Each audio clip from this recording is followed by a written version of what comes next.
ငယ်ချင်းတို့ရေးဒီမှာခုနကတွေ့တဲ့မိုးချင်းကိုရှင်းလိုက်တော့ဒီပုံစံဖြစ်သွားတာအဲ့မှာရှင်းလိုက်တော့ဒီပုံစံဖြစ်သွားတာအဲ့မှာရှင်းလိုက်တော့ဒီပုံစံဖြစ်သွားညာယူပဲဒီဘက်တရောဒီဘက်တရောဒီဘက်တရောအဲ့မှာဒီဘက်တရောကိုရှင်းလိုက်တော့အဲ့လိုဖြစ်သွားဒီဘက်တရောအဲ့မှာဒီဘက်တရောအဲ့မှာခုရှင်းလိုက်တော့အဲ့ပေါ်ဒီပုံစံဖြစ်သွားတာဒီဘက်တရောအဲ့မှာဒီဘက်တရောအများကြီးပဲအဲ့မှာငါချင်းတို့ဒီမှာတွေရောအဲ့မှာအများကြီးပဲနော်အဲ့မှာကြည့်တောင်မတစ်လုံးခုနမရှင်းခင်တော့ပုံလဲတင်မှာမရှင်းခင်တော့ရိုက်ထားတဲ့ပုံလဲရှိတယ်ခုရှင်းပြီးတော့ဒီပုံစံဖြစ်သွားတာအဲ့မှာကျဲကြီးပဲဒီဘက်တရောအဲ့မှာဒီဘက်တရောအဲ့မှာဒီဘက်တရောအဲ့မှာဒီဘက်တရော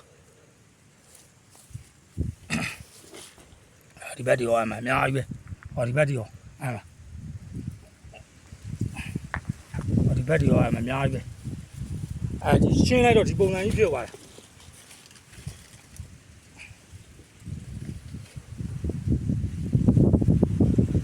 ရှင်းလိုက်တော့ဒီပုံစံကြီးဖြစ်သွားတာပဲဥ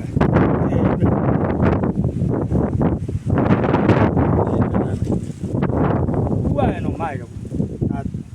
တိုးတယ်ဆိုတော့ဥတော့မရဘူးဥရင်တော့ဒါဆိုရင်ဖြတ်တစ်ချက်တာနီးပါရှိတယ်ဥရင်တော့ဖွေ့ကြံတယ်ဖွာ